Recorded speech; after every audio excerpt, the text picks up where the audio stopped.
We're sifting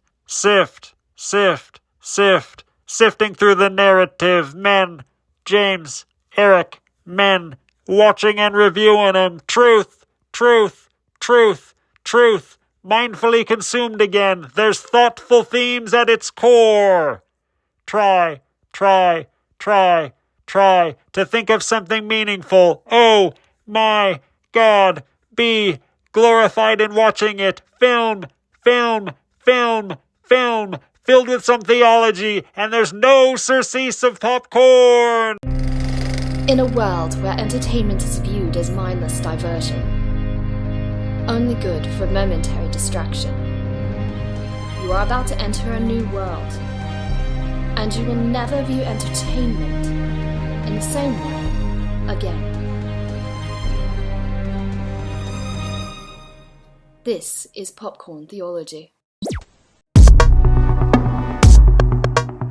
Welcome, movie lovers and theology nerds, to Popcorn Theology, where they examine films for where they align with the greatest story and our greatest storyteller, discussing what to receive, reject, and redeem for common ground, fruitful conversation, and mindful movie consumption. And I'm not Swedish, Eric. That's good. and I'm infected James. I wasn't sure if you're going to go infected or alpha. Ooh. I don't run around like alphas, so no. I was about to say, good, you got your shirt on, so I guess you can't be an alpha. Yeah, no. And I am wearing pants. Yes.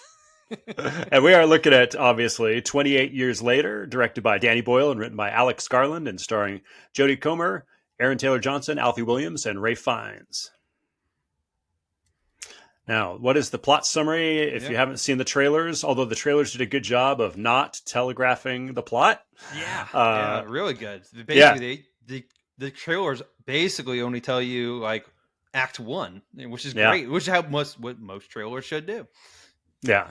Set nearly 3 decades after the rage virus escaped in 28 days later, survivors live in a heavily defended quarantine zone on an island, and the story follows a young boy as he learns from his father about the horrors on the mainland, and we see those that have been mutated and infected, and in fact, we find some other survivors. Yep. So 28 years later, we were talking about this, not quite 28 years since the original. But so what are we thinking from our rating standpoint? You know, the stale, fresh, buttered and salted, basically our bad, good, or great.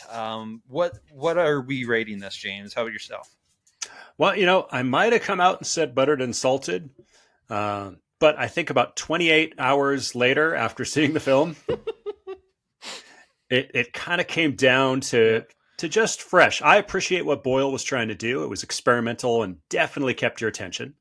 But at the end of the day, and the longer you think about it, not everything worked. The third act was odd and ended awkward, which is something to be said about a movie versus a franchise.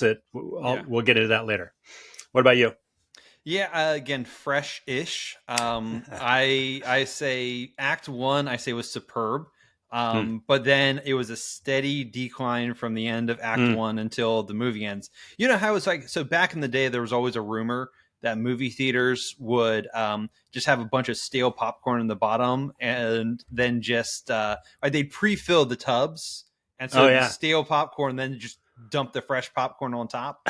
And so like as you eat down, but you get it engrossed in the movie, so you allegedly don't notice. That was kind of like this way. It was like Act 1, you're like, man, that was really good. And then like Act 2 happens, you're like, all right, it's not bad. Then Act 3 happens, you're like, this is kind of weird. There's a lot of weird choices, and it doesn't always feel like the same world that you saw in 28 days. It's definitely not your father's 28 days. I would say I overall enjoyed the film, but there's a lot of disappointments baked in as well. So interesting expansion on some of the lore, but overall, I don't think this was a necessary story to be told, at least in this universe. If you just made a different zombie movie, maybe it'd be playing off a little bit differently, but tweaking of the lore in some ways is, I think, leading to some of those weird and awkward story things. since we are popcorn theology, talking about the theology side, are we looking at diluted, carbonated, or cup runneth over? I'll go carbonated. It's a coming of age film, Mm. and certainly plays with some commentary on roles and discipleship and culture, and I think history versus modern times. And the movie may be making some points about those things that I might differ with, but they make for interesting conversation, and they don't specifically land the plane. I'll be curious to see if the second film or things that we know, or maybe a third that may be coming, if they'll drive a point home or if they'll leave it a little more subjective, which in this case I think is good. I think you leave characters subjective with some of their motives and even muddled in some of their actions or intentions. Like sometimes that makes for better conversation than having it so spelled out to preach. So hold out some hope there. Yeah. So carbonated, definitely it's some interesting themes, particularly around the differences in relationship a child has with their father versus the one that they have with their mother. I thought that was the act 1, act 2, how it splits up that kind of arc. I think it's some interesting conversations. Obviously the biggest theme, and I'll be talking about it a lot, is what is a good death? And what it means to have a good death. And so definitely some deep themes that you can get into. I do think I did hear one person say is that the director and the writer in particular, they too oftentimes go for themes over substance. And so they'll have scenes in the movie where, oh, isn't this so cool or so symbolic? But it doesn't necessarily actually serve the story that you're watching. And Zack Snyder. Yes. And I do see that a little bit with this. There's a couple scenes, again, that add to the weirdness that it's like, that was weird. Why'd you do that? So anyway, let's go ahead and start talking about this a little bit more. We'll drop our spoiler warning. Get into and discuss some more of the popcorn side of this movie. Cool. Yeah. All right. So James, you thought it was fresh. So why was that? And what were the things you liked and didn't like? And were there any particular standout moments for you? Well, I mean, the first thing that comes to mind is that race back on the causeway. Yeah. As far as a pivotal, stunning moment. And Danny Boyle knows how to build a tension-filled scene. And that happens throughout the movie. So this movie is one of those where, again, I think in the sitting and viewing it, I was never starved for something interesting to look at visually, which is interesting because considering the budget wasn't huge and the cameras it was like shot on iPhones. The ability to make something visually compelling and then pacing and editing so compelling, even using sometimes intentionally grainy images and some different things, I found myself in sort of rapt attention and always wondering what was coming next. And to the point we made earlier about even the trailers, what a beautiful job of working with the trailer people versus the actual film. Yep. So I do not know what's coming next. Which even then, if the movie doesn't go where isn't entirely satisfying, it's at least satisfying in that it's fresh and I didn't already have it telegraphed in my brain about, oh, now we're going to go to this thing, which naturally happens. And so that idea, and of course, we're into the spoiler territory now, obviously kind of almost anticlimactic, which sometimes I really like. And again, it just keeps you guessing and you kind of never know. The scene with dad and son in the house too was just fast. Like, the tension built there, and they have to go upstairs and they kind of hide in the attic, and there's just so many wonderful moments. To your point, though, and then even I know we'll talk about it a little bit later too, but the crazy ending with the Clockwork Orange characters that show up. Yeah, the Jimmy Savile wannabes, apparently. Yeah. Okay, okay. So you did your research about that. I only a little bit, just because I saw some Brits talking about it. I was like, oh, okay. I have no idea. I just thought this was this weird British thing that happened. Yeah. And the cultural aspects of that, which I think just sort of flew over our heads. But if you were a certain age of British guy, you knew what was going on there. Yeah. And probably then looking forward to seeing what they're going to do with it in the next film. But the downside, some of the experiments just didn't work for me. Like I get what they were doing a little bit, trying to like splice in old footage of Henry V. Is almost like it's harkening back to that British culture. It's like it kind of worked. I might have used more than I might have played with more imagery.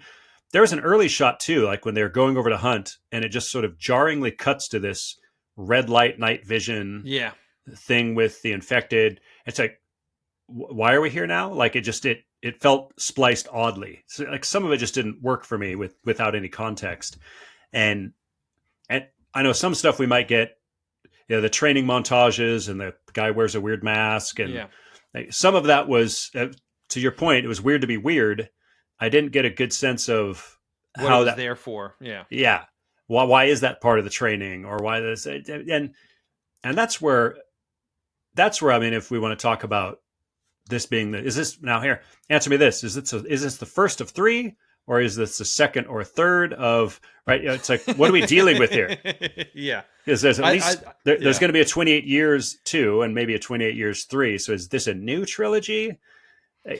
Yeah, I think it is meant to be a new trilogy with, I think some soft retcons of stuff like that, where it's like, we're going to acknowledge kind of like how in general it works, but oh no, the virus apparently affects some people differently, which we had never saw before, but apparently it does.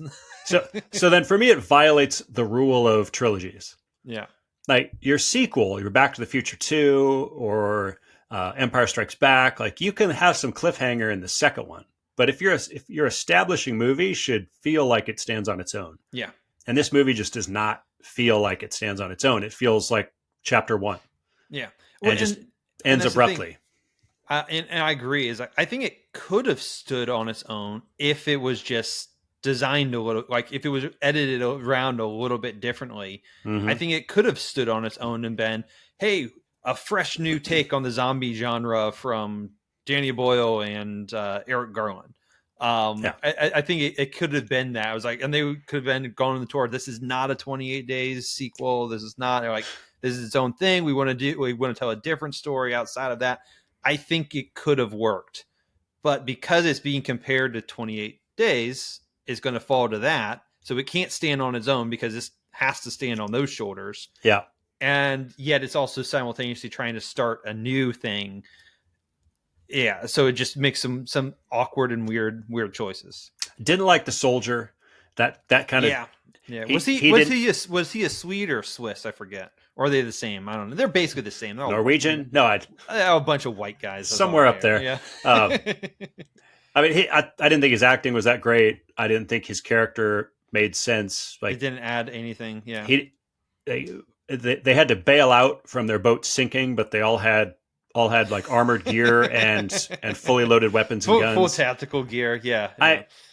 Some of that just didn't quite work. And did the infected really make sense? Like, why do the crawling ones get all fat and bloated?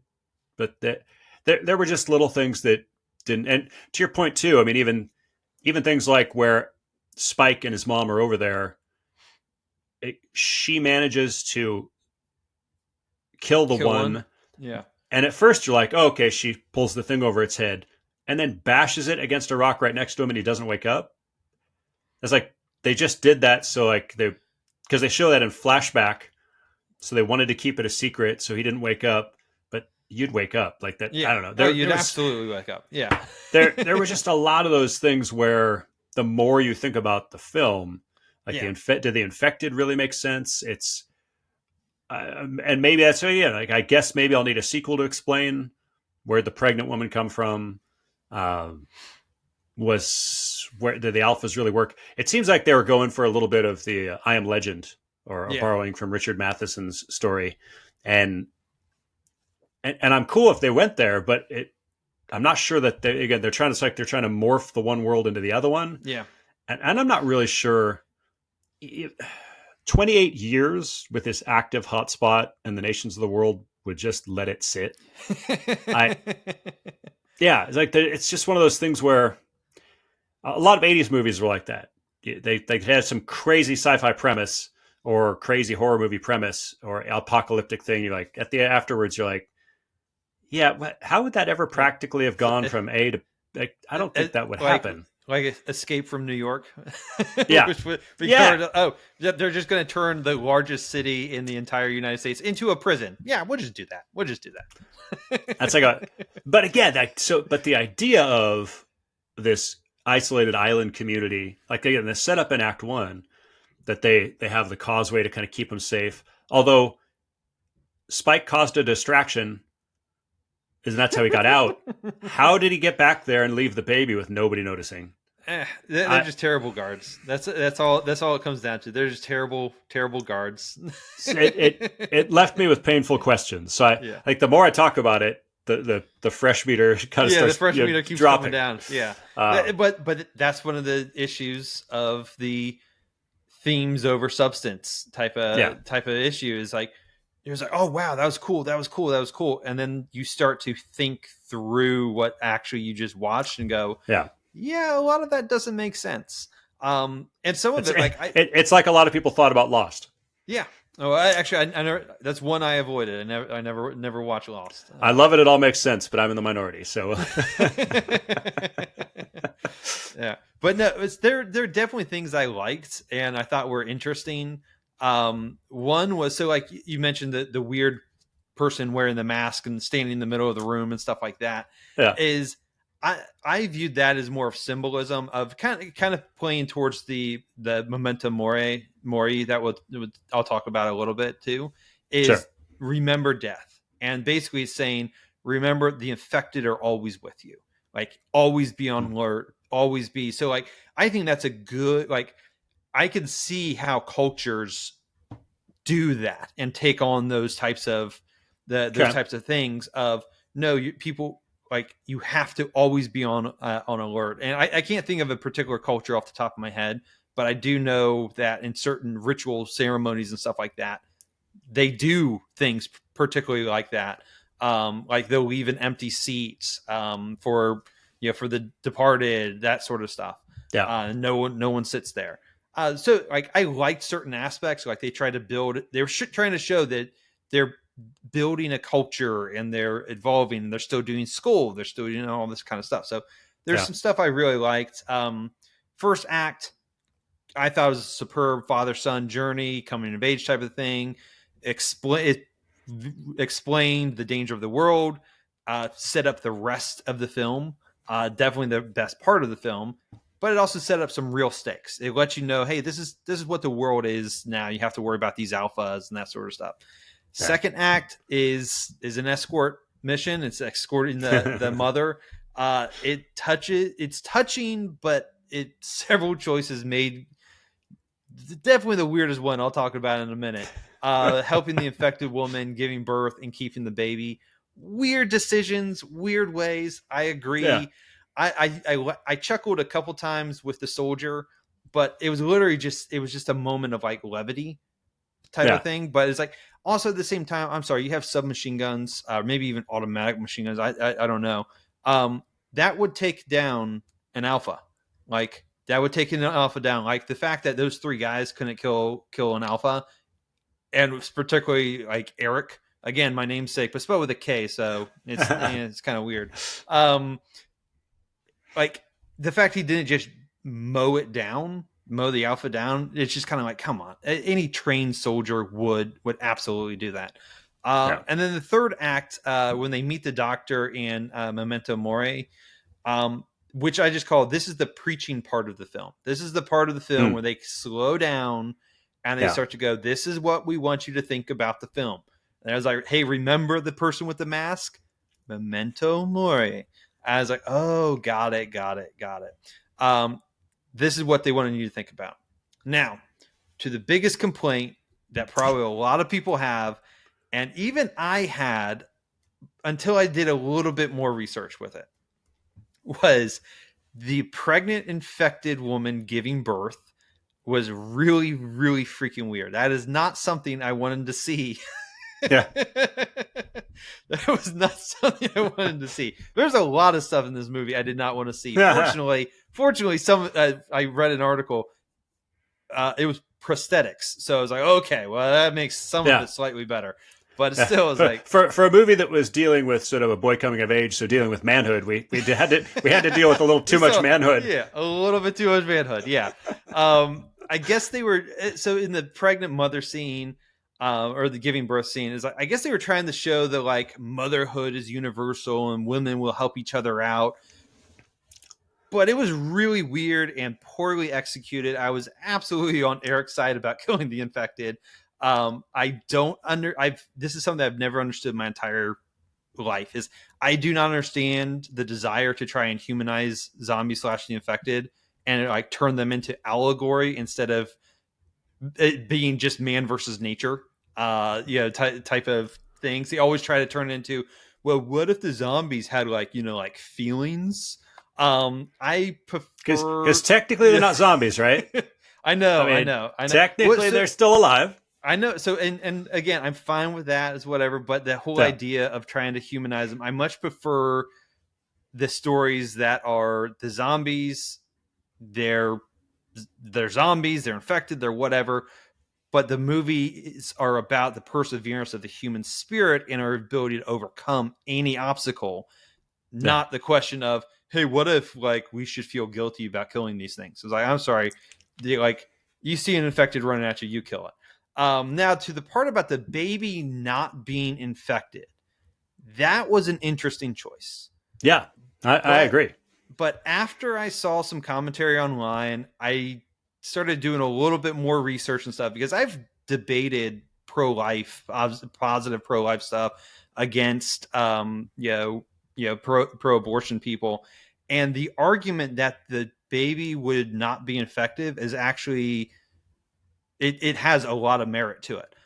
So if you've ever debated a pro-abortion person, one of the misconceptions a lot of people have is that like the mother and the child actually share the same blood. And no, they don't. That child has its own blood. In rare cases, the blood will mix and stuff like that, but those are non-typical pregnancies. Yep. And so it has its own. Additionally, the placenta, again, the movie waves it away. Oh, the magic of the placenta. And honestly, looking it up, it is pretty freaking magical. It prevents most viruses that the mother or the father has from actually passing on to the child. Yeah. I went down a really long rabbit trail on this. And it was really fascinating because like the more I started looking into it, I was like, wow, maybe we shouldn't be what we're saying. What basically we're equating to, the magic of the placenta. We're equating it to somehow Palpatine returned. And reality is, wow, the magic of the placenta. I was like, so there's research out there and it's a proven thing. An HIV positive man and an HIV positive woman can have a child that is HIV negative. Yeah. And so at the end of the day, it's like, if you actually like get in a conversation with someone, this is an incredibly pro-life film. Or at least that part of it is, and they didn't even realize it when they just went, the magic of the placenta, just trying to wave away why it would be. Well, what's funny is that great they had science on their side, and they waved it away with a line kind of guaranteed to make uneducated people see it as a bad plot device. Like, this is something Catherine knew right away. Like her mom was a nurse. Like she had that bit of science trivia in her brain when we walked out of the theater. And so it's like, why would you write in magic? I mean, maybe that's the way a certain character would talk, but you could have just said, you could have had a learning moment there instead of what seems like a plot hole. Like that was a screw up. Yeah, exactly. So like, again, it doesn't explain all the other blood that the baby absolutely would have been in contact with, through the birthing process. So you can not like what they did, but the science was on their side with this one. So follow the science. Yeah, follow the science. So we'll go ahead and drop our ads right now. But before we go, want to encourage you guys to like, share, subscribe. If you want to hear more, follow us on social medias, Facebook, Instagram, Discord. One quick way, obviously, you can help support us. The podcast is just by rating and viewing on Apple, Spotify, any of your podcast catchers. And then finally support us financially through Patreon. We're donating a few dollars a month. It makes you a patron saint. So this gives you special access to a whole host of exclusive benefits, including Facebook group, special channel on the Discord server. You get to vote on future episodes. And premium members, you get those special extended in the lobby podcast episodes, which we are going to be, and we're in the process of talking with some people to get some more interviews lined up and get you guys some great interviews. So with that, being a patron saint is like having access to the causeway. You can get across to the special community. Awesome. It makes you an alpha, but not a stockbroker trader. But all right, so let's go ahead and drop an ad for our sponsors. Up in the sky, look! It's a bird! It's a plane! Cinemagog, The Marvelous Era. James Harleman here, the cinema guy, announcing the sequel to my first book on film and faith. Let's face it, entertainment has changed dramatically since the first book published in 2012, and comic book characters and franchises are everywhere. So I decided to set my sights on superheroes and examine the evolution of Hollywood in this follow-up to the first Cinemagog book. For example, what does Loki tell us about culture's view of God? Why does the Marvel Cinematic Universe and the Infinity Saga continually align with biblical themes? In the Marvelous Era, I review each film and show not only how the individual movies express gospel parallels, but each phase essentially reveals a multi-point sermon. I also explore DC, Star Wars, the Monsterverse, and more. Without compromising scriptural truth, we can sift these stories and discover how we might reject, receive, and redeem ideas for personal reflection and Christian conversation. Also, has Hollywood's messaging gotten worse? The book explores ways these marvelous mythologies correspond with conversion, Christian living, church history, and Reformation, but I do also highlight what has been the entertainment industry's darker, indoctrinating decade, as well as toxic fandom and the dangers of immersion in pop culture that just might drown us spiritually if we're not careful. So suit up, assemble, and join me on a journey to the Infinity Saga and beyond. Cinemagog, The Marvel Us Era. Now available on Amazon.com in paperback, hardcover, and Kindle editions. Hey, this is James, and if you're listening to Popcorn Theology, it's because you're interested in movies, or theology, or best of all, both. And that probably means you're our kind of people, sharing things in common with our community, and maybe sharing common interests our listeners and viewers would be interested in as well. So why not partner with us and advertise your business or ministry right here on Popcorn Theology? We're looking for great, like-minded sponsors and offer reasonable rates with a variety of formats to get your message out. Remember, our fans aren't mindless consumers, so they'll give you thoughtful consideration. That's a big part of what we're all about. So for more information on advertising with us, contact info@popcorntheology.com. And we're back.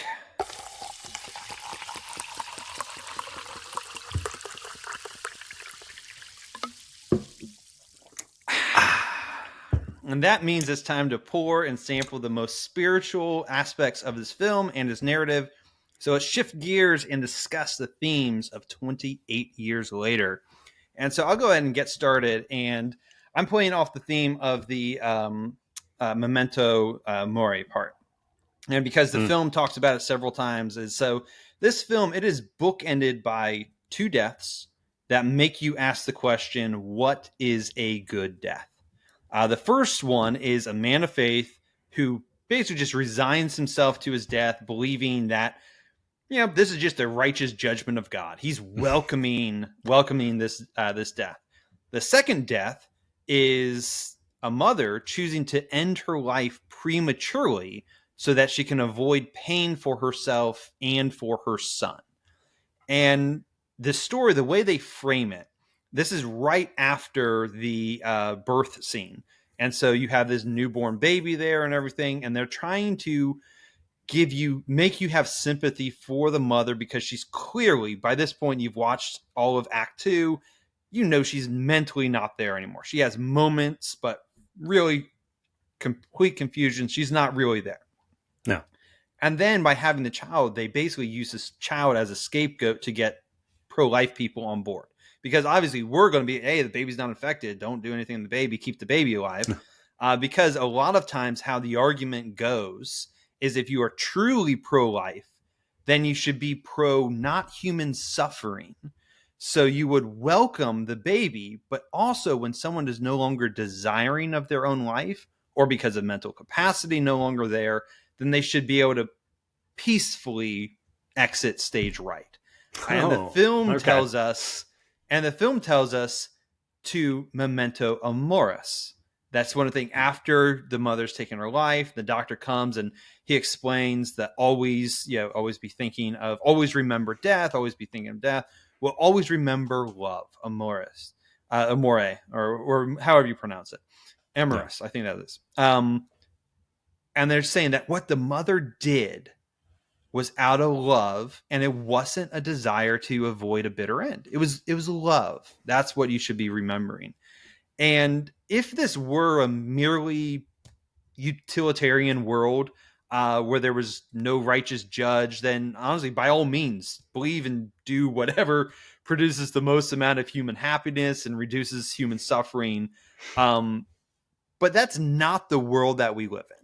The fact is that there is a righteous judge, and he has put a requirement on us that while we are remembering memento mori and memento amoris, that we should also be remembering memento judgment and sola deo gloria. Yeah. We need to remember that even our death should be for the glory of God. And so there is a good way to die and a bad way to die. And while we may roll our eyes at the priest who, from our perspective, because we're the audience, we naively go, oh, yeah, he's giving up his life. Well, even in that naivety, he is dying recognizing that this is a judgment from God. And so while the mother, she is choosing to take matters into her own hands, or in this case, the doctor's hands, so that she no longer has to live in that frail body. And so one of the parts that I wanted to talk about is because it is a difficult thing when you're no longer safe in your own mind and your body is giving out on you and it's frailing, is that in the Christian in particular has a hope beyond this. And after, in Romans 5, Paul lays out, now that we've been justified, now that we've been made righteous by God, now suffering means something. And so in Romans 5:3-5, it said, not only that, but we rejoice in our sufferings, knowing that suffering produces endurance, and endurance produces character, and character produces hope, and hope does not put us to shame, because God's love has been poured into our hearts through the Holy Spirit who has been given to us. And so if you want to do true memento amoris, if you want to do that, remember God's love that he's been pouring into our hearts through the Holy Spirit. So therefore, embrace suffering because it produces the endurance and it produces character and it produces hope, and it doesn't put us to shame, all because God loves us. And then you start that cycle all over again. Yeah. And so remember love, remember death is there, but remember that sola deo gloria, that even in your death, you should be looking for the glory of God. So, James, how about yourself? What deep thoughts and insights you got for us on this one? Well, it might be given. I'm wondering if you're giving the minister at the beginning too much credit. Well, so we have to look from what is known to the character and what is known to the audience. We know way more than the character of that. Does he? Am I going to critique his theology of how the end of the world is going to happen? Absolutely. Yeah. Absolutely, I'm going to critique that. But from a pure standpoint of accepting his death and recognizing God's judgment and being ready for that judgment versus believing there is no judgment, so therefore I can take my own life. That's kind of the contrast I'm trying to... No, the contrast works. Yeah. As a minister, I think, say, okay, I could try to actually help or protect people. Yes. I could be ready to go. Yeah. But I don't need to necessarily be telling everybody else to just rejoice and let them in. Yeah. So that's why I was just like, really? Like that? I guess that the side of me, they just say, well, this is the way like ministers always get portrayed as naive in that sense, or yeah, it's like anything devastating happens and they're always shouting Judgment Day or Apocalypse. It's like, oh, and what's your eschatology? Yeah, it's like that's why I would be running, because I was like, I know this is not this is not what the Bible says how the world's going to end. I didn't hear no trumpet, so I'm running. Exactly. Well, and he obviously wasn't a pre-trib rapture guy, because otherwise he would have been like, why am I not gone already? Yeah.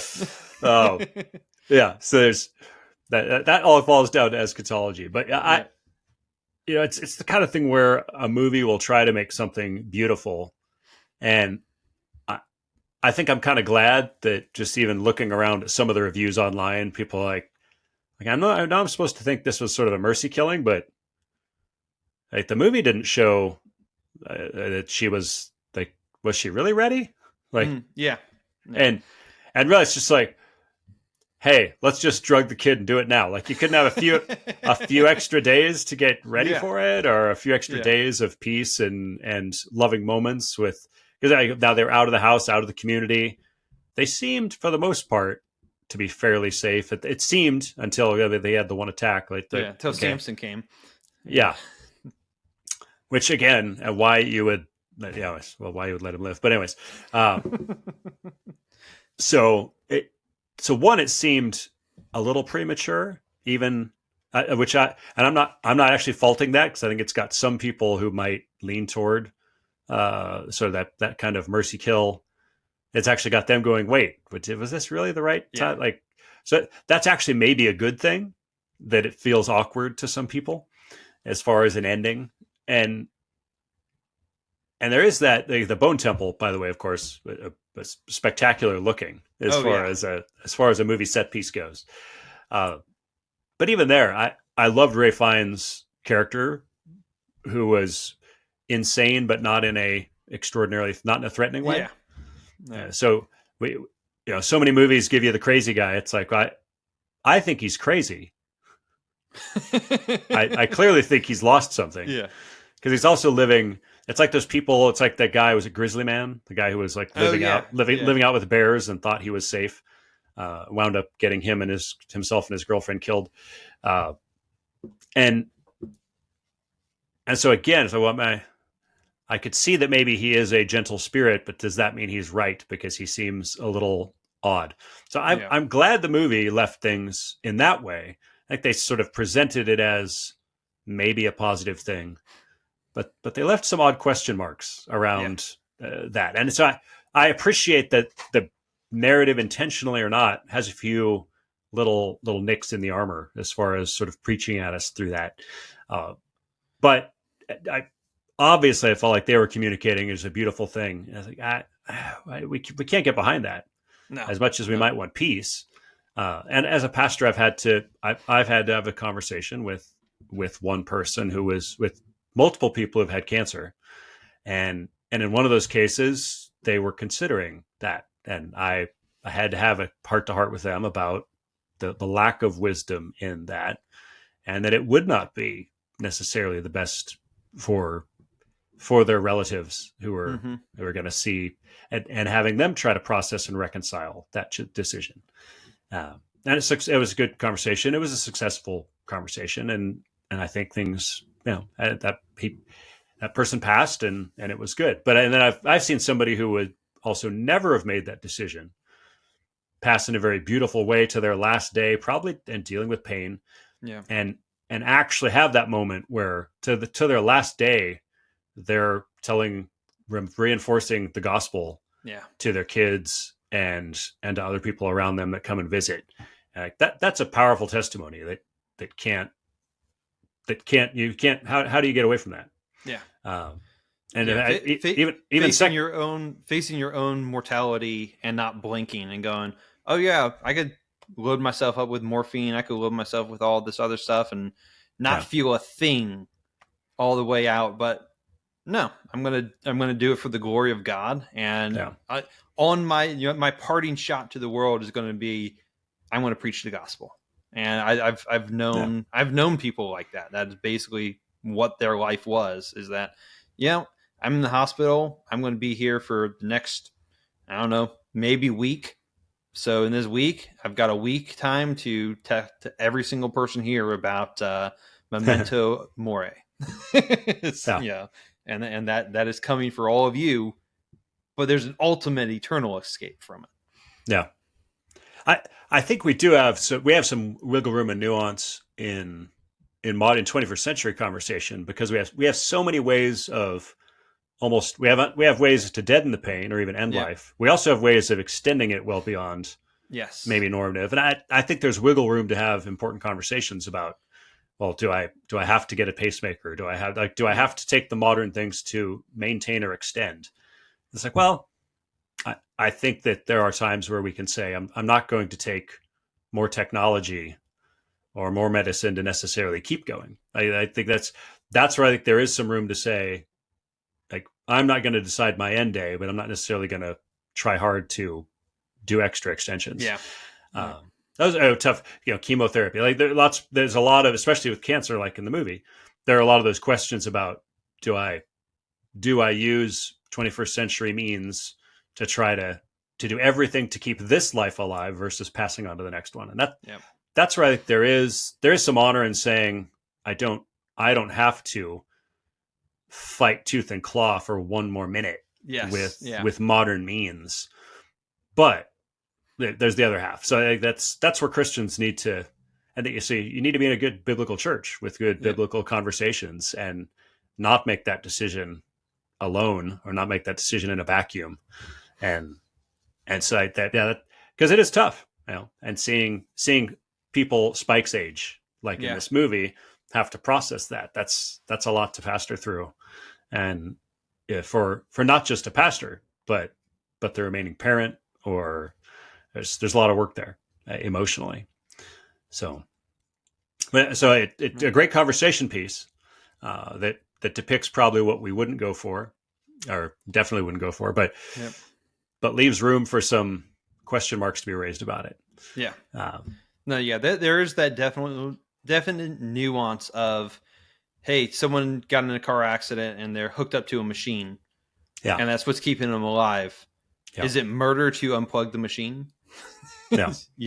And people have those things. And there is a fundamental difference between this thing is keeping them alive, and it's the only thing keeping them alive, and turning that off, versus the other of, no, I'm going to actively remove, like I'm going to actively end my life or the life of another person because I'm in pain or inconvenienced, or who knows. Like, I mean, there's mental distress. The dystopian vision that a lot of people point to is how Canada, in their what do they call it, maid service or MAD or whatever they call it, it's very Orwellian how they medical assistance in death, I think it is, MAID is the acronym. And it's very Orwellian in the way that they named it that.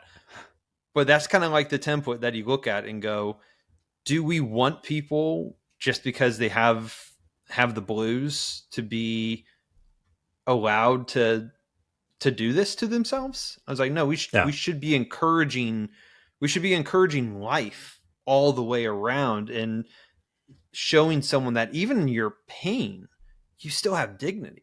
And I think that's where, as Christians, when you understand, we talked about it last time, the Imago Dei, in the Mad Max episode, when you understand that you're made in the image of God, you don't get to do whatever you want to do to your body just because because to do what you want to do with your body would mean you're not beholden to what God wants to do with your body. He's the one that created it, and he's the one that has been imaged after. And so in a way, we are all stewards of it.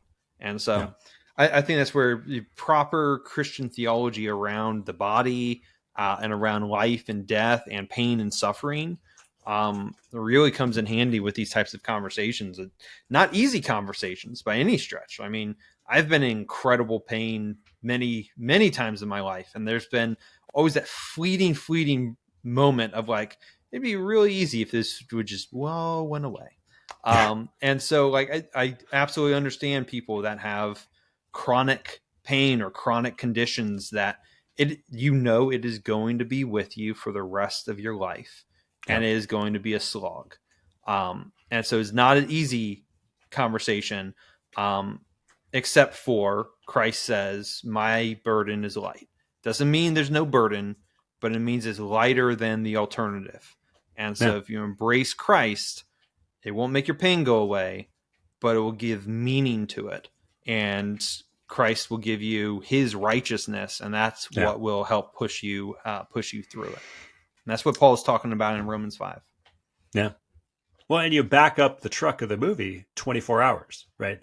Her condition didn't change that much in 24 hours. And no. The 24 hours before that, there were some precious moments between mother and son. She, in fact, saved him. Yeah. We're supposed to think the birth thing, right? She actually brought a new life into the world. Yeah. Just 24 hours earlier. What could the next 24 have availed her? Even though there's confusion and pain, how could she have been used in beautiful ways or been an instrument, right? Like that you're making those decisions, and you're not allowing yourself to have another moment with your child, or have another moment where you can be. I mean, somebody in that much pain, or somebody in that state, you think, well, they're useless now, or somebody with dementia, or somebody with, right? I mean, you just sort of run a lot of different places with that. And it's like, we don't know. We believe in a God that actually works out a lot of these things, where sometimes the people who we might think would be better off gone are pivotal to the way that he actually shows his love and grace and mercy. So, yeah, they paint a nice portrait, and they have a nice skull palace. Yeah. But it does kind of fall apart. Yeah. And so the movie's communicating those things. And I think about my theme, I want to back all the way back up to Act 1. Yeah. Because the movie is talking about, right, this is how Spike is learning how to view the world. So he learns this lesson from his mom at the end, and at her end, and he's being discipled. He's being inculcated with a worldview. And we go all the way back to the beginning of the movie, and that fascinating first act is, in a lot of ways, kind of what we would hope to see. I mean, I do think, like, Dad was a little wacky, I think, from the jump. Yeah. And a little overzealous, and a little sort of backwoods. Yeah, hey, shoot the zombie. It was a little too gung ho. Maybe there were certain things. There were little markers that, of course, show up later because he's a little less balanced than we would like him to be. But there's still sort of this beautiful scene where Dad's teaching his son, and as Christians, we love, right? Proverbs says, "Train up your child in the way they should go, and when they're old, they won't depart from it." The Shema, right? It's like Deuteronomy 6 talks about how we are to love the Lord our God, but what are we supposed to do? Teach these things to our children when we rise, when we sit, when we cross the causeway, when we when we see the zombie. Like a discipleship happens with sort of that life on life of particularly in a way of father and son. Right? Fathers, teach these things to your children. Now, obviously, he's not teaching about faith, but he's teaching them the ways of their world, of their how to operate, how to live, and how to survive. And so you have this wonderful, it seems like this kind of nice, wonderful moment between father and son.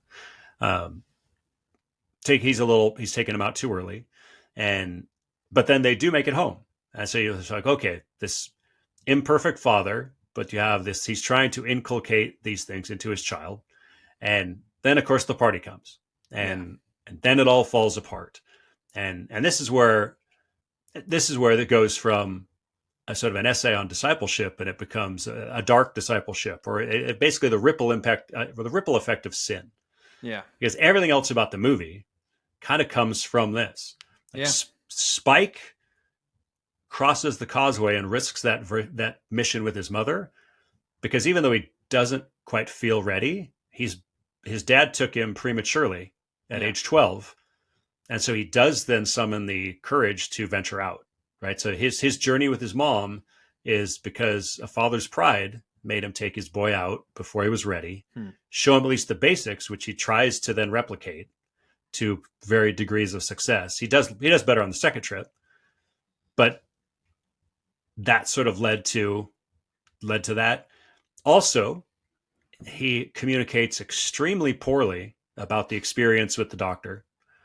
He communicates, and in fact, we find out he and his fellows did rush to judgment a bit on the doctor, fearing he was a psycho when he was just bizarrely eccentric. Yeah. I say crazy in a way that wouldn't have been harmful to them. Yes. And he may have had a remedy. He may have had things to help. He may have been able to offer the community something. So why no? So his rush to judgment, his lack of communication with his son, his pride, and really kind of that's my boy, and he's partying and getting drunk, and then of course the major sin, right? He's already fornicating with somebody before his wife's body is even cold. Like that's like obviously she's. I saw somebody kind of defending this. Actually, I heard a woman defending it. And it's like, well, she was seriously. We're going to defend him. No. I've seen some people defending it that are sort of and sort of in that.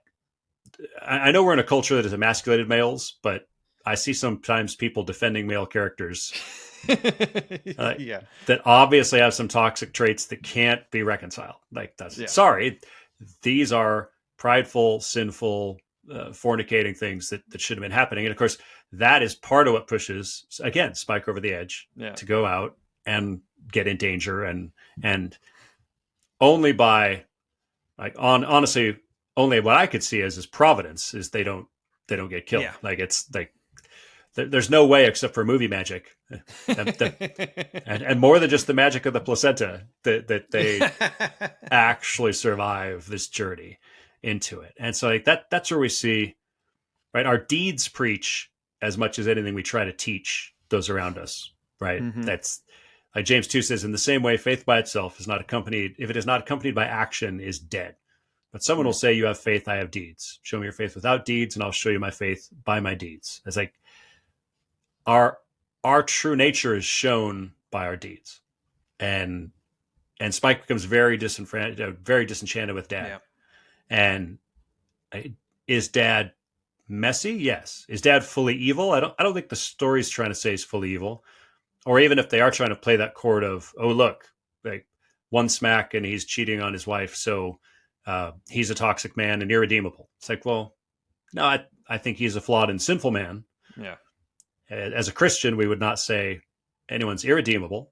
That's where the grace of Christ comes in. That's where God and the Holy Spirit come in. So, and sin is sin. He's got sin, but so do we. And so many of us fall into those pitfalls. King David falls into that pitfall, right? So we have these problems. But that's, Luke 6 says, why do you call me Lord, Lord, and not do what I say? Like you have he's presenting this idea of a good dad, and he's making breakfast. He's trying to do some of the basics we see in the movie, but he has these other parts in him. He gets abusive, he's cheating, and kind of then ruins this relationship with his son. And when honestly, if good conversation could have been had, this could have maybe been a journey together. Yeah, to go see. Like in another narrative, there could have been an imploring with father, a more reasonable father. It's like, well, what's the worst that happens if they go and they observe this guy again? Right. I mean, he's willing to take his son out for hunting trips. He's willing to take him out at 12 years old. They can't try to take their way out there. And then they wouldn't have run into, they would have been better equipped, as it were. Like we could have had a very different story where the community sees if there's a way that she could be saved medically. Like but he kind of blows it. And that's, so yeah. And I think we don't understand sometimes when we sin, we think, well, maybe I'm cheating on my wife. But what impact does that have? Well, it sent your son, it rippled out into sending your son out to basically get himself killed. Like these are consequences we don't think about. All of the ways we think our sin has certain effects. Well, the worst that it could be is this, or I get shamed, or it's like, no, actually, you don't understand the geometry of sin. It's like when you're playing pool, and you hit, like, you think it's just going to hit this ball will hit this one. This is the worst that could happen. It's like, no, there's a whole table full of moving parts where your sin could have devastating consequences. Yeah. And obviously the sin of adultery and stuff. That's the sin that really sets the kid off. He obviously has loyalty to his mother because he loves her, and he doesn't understand why I thought dad loved mom, but apparently not enough. And it's that particular sin is what sends the son off to go do what he does. He betrays, he commits treason. He commits treason against it because his father couldn't live an honorable life, couldn't live up to that, and wasn't repentant at all. He basically, he didn't have anything to say to his son when he was found out and caught red-handed. He was just like, oh, whatever. He takes the knife away from his son, and that's basically the son kicks him out. And that's it. So it's like these moments where there could have been reconciliation or remorse or anything are all missed. And that's good lessons for fathers to remember, is that while we are discipling our kids, like, they are going to imitate every aspect of our life. And if they don't imitate it directly, they are going to imitate at least some of the flaws that led to those. And so, as you said, like, the father, his pride to take his son out a little bit too early, that equipped his son to have that same type of pride. No, I'll be able to take her. I'll be able to find the doctor. I'll be able to do all this. And his lack of communication, the sin, the son has some of that same, sin there too. And obviously the everything that kind of goes all together with it, you can see the son picked up certain traits of his father. Even while he's rejecting his father, there's still certain traits that he had inherited from him that lead him to make a lot of these foolish decisions. And even ones, like, people can say, like, keeping the baby was a foolish decision in that world. But it's the things that telling them that the kid was born of an infected is a very foolish decision to say. And so anyway, but I get your point, where it's like, these ripple effects, we believe, the sin is my sin and it's my sin alone. And it's like, no, when you look at porn, it's like, you affect yourself, you affect your wife, you affect your kids, you affect all this. And if you're not married, you affect the whole industry. Honestly, you help bolster an entire industry of exploitation too. Yeah. Well, this thing is, like, say if you are a single guy, and you go, well, but I'm not married, so that doesn't apply to me. It's like, oh no, it applies to your future wife. It applies to every woman that you know and meet and stuff, because it does make you think about all of them differently. Sin has a ripple effect in every area of your life. The more you sin in one area of life, the less effective you become in all other areas of your life. Because I wonder out loud, is the whole idea of the imposter syndrome. Why so many people have imposter syndrome is because they have a major sin in one area of their life. And so then they go, well, I can't be as good as I am in this area of my life because I'm so bad in this other area. And I wouldn't be surprised if there's a knock-on effect from sin that's causing people to view themselves, in the case of imposter syndrome, view themselves in a way that that they shouldn't be. That God gave them a great talent in one area, and they can't recognize that talent because they're so full of sin. That's a good point. Yeah. I just thinking out loud. So anyway, anyone has any comments on that, you can send them my way. I'm happy to think it through. Well, and again, after 20 years of ministry, I've seen a couple of situations. I've seen a situation where someone's spouse had a terminal disease and they did not wait. And they destroyed their family relationships with adult children and all sorts of other, I've seen that happen. I've also seen someone who did run into someone that wound up being their next spouse after a passing situation. But there probably was some recognition that there was a spark or some interest or things, but there was also a recognition that I cannot entertain anything like that. Yeah. And some accountability and community. And like, no, I need to see the finish I need to finish well with the spouse God gave me. And I need to not think about those things. And really, like, you think about it, Shake, that his wife, like, she was pretty terminal. Yeah. I mean, even if she hadn't taken the out that she took, it was weeks or even just a few months. Like where is self-control? Where I can't wait a few months. I was really shocked to hear some people and even a woman defending this. Like, well, he's dealing with a lot and needs comfort. Like, are you kidding me? Like, yeah, your wife's dealing with a lot. You can't attend to that. Your wife's dealing with a lot and needs comfort. Yeah. Yeah. And what is it along? And none of them were terribly old. Like, you can't wait like 6 months. Really, this is too long to wait before then you maybe that actor. Yeah. Aaron Taylor Johnson. Yeah. He is 2 years younger than me, and so you can absolutely like his life was not over. Yeah. Yeah, crazy stuff. Yeah. And then you think about it, like, that the fear then now is he's been driven in. Spike's now been driven into the hands of this Jimmy Savile wannabe and his crew and cronies. The British Power Ranger set. I saw some people that. Yeah. Again, I don't know the whole Jimmy Savile stuff other than knowing that he was I think a sexual predator or something like that in the UK. Yeah. Big name apparently at one point and victimized a lot of people.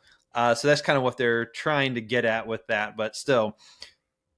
And that's the company now that Spike is going to keep, right? Exactly. Yeah. Exactly. All because the father didn't want to honor his initial pledge and passed that along to his son and drove his son away through his own sin. Yeah. Excellent. So let's go ahead. We'll move into our quick lightning round.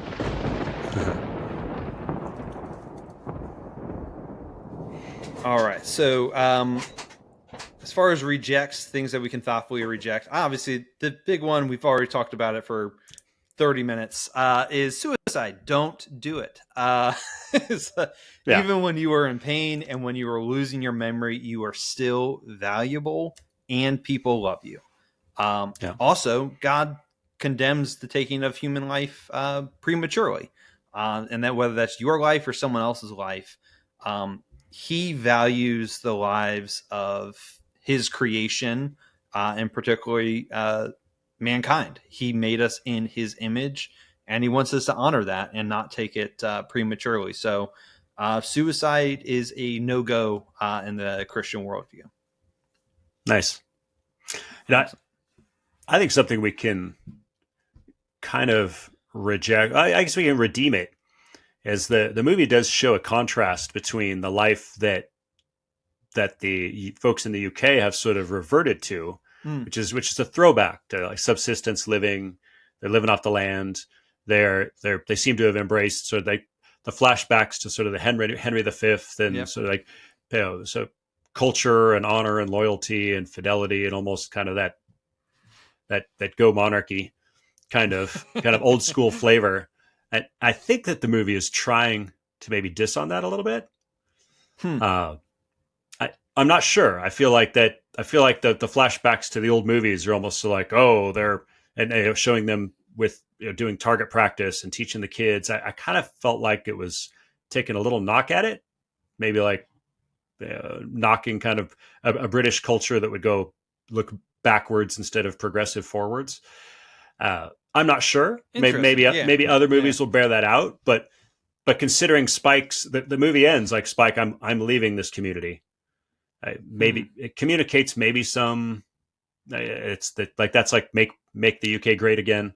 We don't want to harken back to the old ways, but at the same time, the movie gives us that wonderful moment with Eric and his cell phone, and the woman with inflated lips. Yeah. And it kind of almost takes a nice little shot at modern culture, Yeah, and kind of where we've gone. And Spike at least is somewhere in the middle, to where, oh yeah, the guy with his phone, the guy with his girlfriend with bloated lips.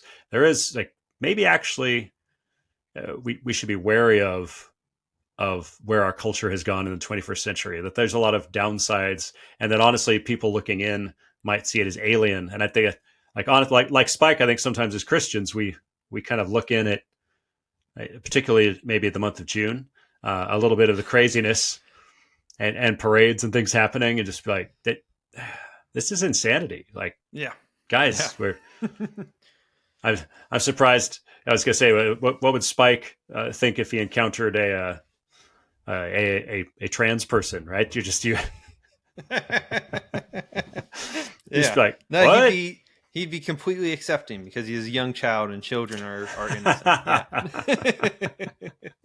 He'd be like, no, why are you cosplaying as a that right? They would just, there was a little bit of almost knocking the bizarre, vain 21st century place that the rest of the world finds itself, and I think that there was a bit of beauty in the simplicity of the culture that we'd seen, especially in Act 1, until we get to Dad's excesses, the wild party, getting the kid drunk, right? So I go, yeah, that first act gave us actually like, oh, life seems it has almost an idyllic flavor to it. Yeah.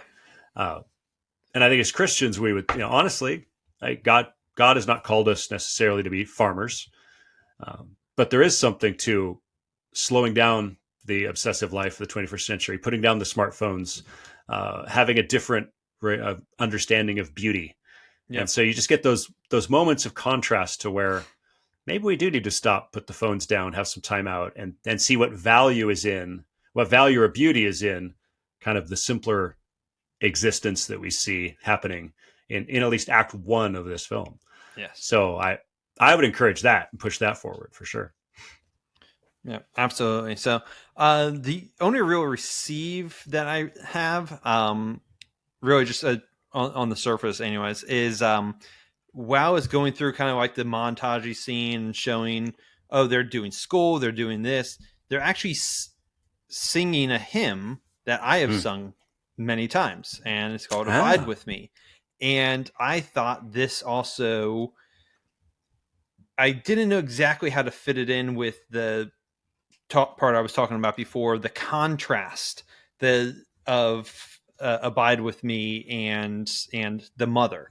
So it was like, wow, the children are being catechized by this song. The mother makes an anti this song choice. And so I'll go through the lyrics here. I will not sing it, but it is a beautiful song. It Abide with me, fast falls the eventide. The darkness deepens, Lord, with me abide. When other helpers fail and comforts flee, help of the helpless, oh, abide with me. Swift to its close ebbs out life's little day. Earth's joys grow dim, its glories pass away. Change and decay in all around I see. O thou who changest not, abide with me. I need thy presence every passing hour. What but thy grace can foil the tempter's power? Who like thyself my guide and strength can be? The cloud and sunshine, through cloud and sunshine, oh, abide with me. I fear no foe with thee at hand to bless. Ills have no weight and tears no bitterness. Where is death's sting? Where grave thy victory? I triumph still if thou abide with me. Hold thou thy cross before my eyes, shine through the gloom and point me to the skies. Heaven's morning breaks and earth's vain shadows flee, In life, in death, O Lord, abide with me. And again, growing up in a culture singing this song, how could you not go out and face the darkness of the world in that? And so hopefully for Spike's sake, he remembers these songs and does return back to the village, but comes back as a better man, remembering that my mother, what she did was wrong. But God, if God abides with me, if the Lord abides with me, everything will be all right in life and in death. As long as it's for God, then everything will be fine for me at the end. Nice. I think the only other receive slash I'd be a reject and redeem a little bit. Is you're not going to like it. I know you don't like you don't want zombies to be allegories, but even as we were just thinking about the tempter's power, thinking about what these represent, so they're infected. They're not dead, so they're infected humans.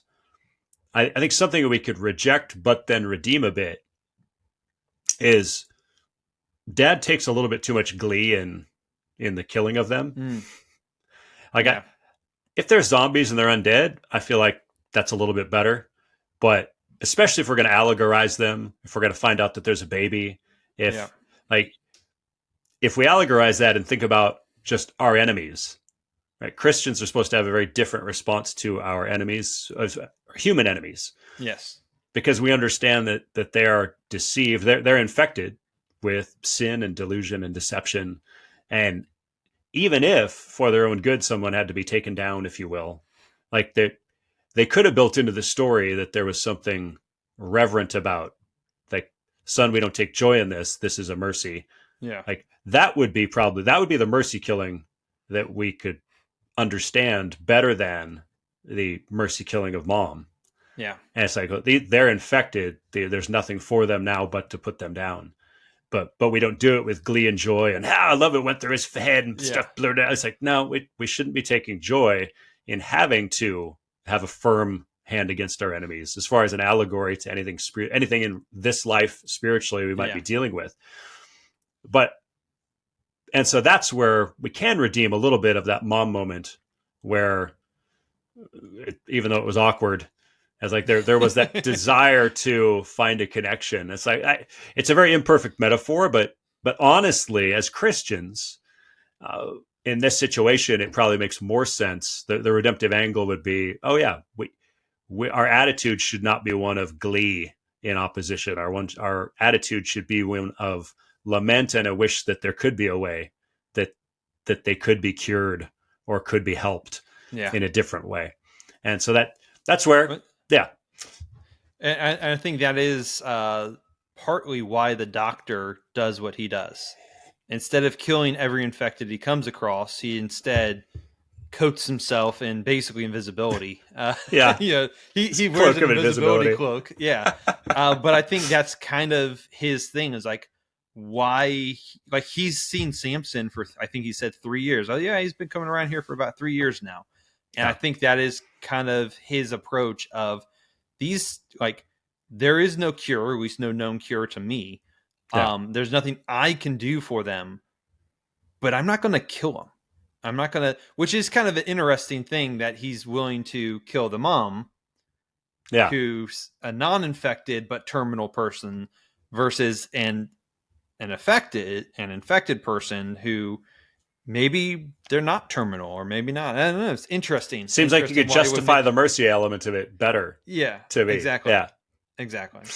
So again, certain great themes over substance a lot of times. So, but this was a great conversation, James. I appreciate it. Yeah. I told you before we started recording that I was looking forward to actually talking about this with someone because I didn't have anyone else in my life that has actually seen this movie yet. So it's been fun. Thank you for the conversation. Absolutely. And until next time, keep engaging movies and media from a godly perspective. Remember, you are not infected.